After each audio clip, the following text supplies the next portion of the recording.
Hi అండి. దోసకాయ టమాటా curry ఎలా చేసుకోవాలో చూసేద్దామా. ముందుగా దోసకాయ ముక్కలు, టమాటా ముక్కలు, పచ్చిమిర్చి, ఆనియన్, కొత్తిమీర కట్ చేసుకుని పెట్టేసుకుందాం. ఇప్పుడు స్టవ్ వెలిగించి ఆయిల్ వేసుకుని వెల్లుల్లి, పచ్చిశనగపప్పు, జీరా వేసేసుకుందాం కదండి. ఇప్పుడు ఆనియన్స్, పచ్చిమిర్చి కూడా వేసుకుని ఇలా కలిపేసుకుందాం. ఒకసారి కరివేపాకు కూడా వేసుకుని ఒకసారి కలుపుకుందాం. బాగా ఫ్రై అయ్యింది కదండి. ఇప్పుడు టమాటా ముక్కలు కూడా వేసుకుని ఇలా ఒకసారి కలుపుకుందాం. టమాటా ముక్కలు బాగా మగ్గనిచ్చుకున్న తర్వాత ఇప్పుడు దోసకాయ ముక్కలు కూడా వేసేసుకుందాం.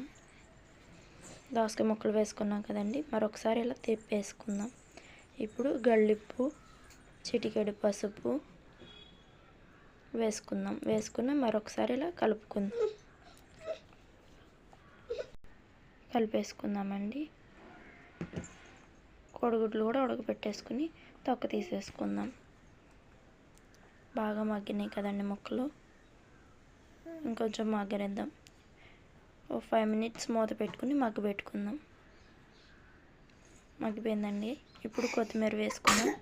కొత్తిమీర, ఎగ్స్ కూడా వేసుకున్నాం కదండి. ఇప్పుడు 1 tablespoon కారం కూడా వేసేసుకుందాం.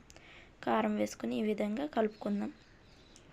కారం కలిసేటట్టు కలిసిపోయింది కదండి. ఇప్పుడు 1 glass వాటర్ కూడా పోసుకుందాం.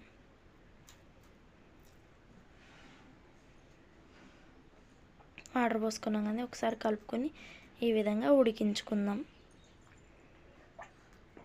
10 minutes ఉడికించుకుని స్టవ్ ఆఫ్ చేసుకుందాం. దోసకాయ టమాటా కోడిగుడ్డు కర్రీ ఎలా ఉందో కామెంట్ చేయండి. నా వీడియో కనుక మీకు నచ్చినట్లయితే లైక్ చేయండి, సబ్స్క్రైబ్ చేయండి. Thank you all.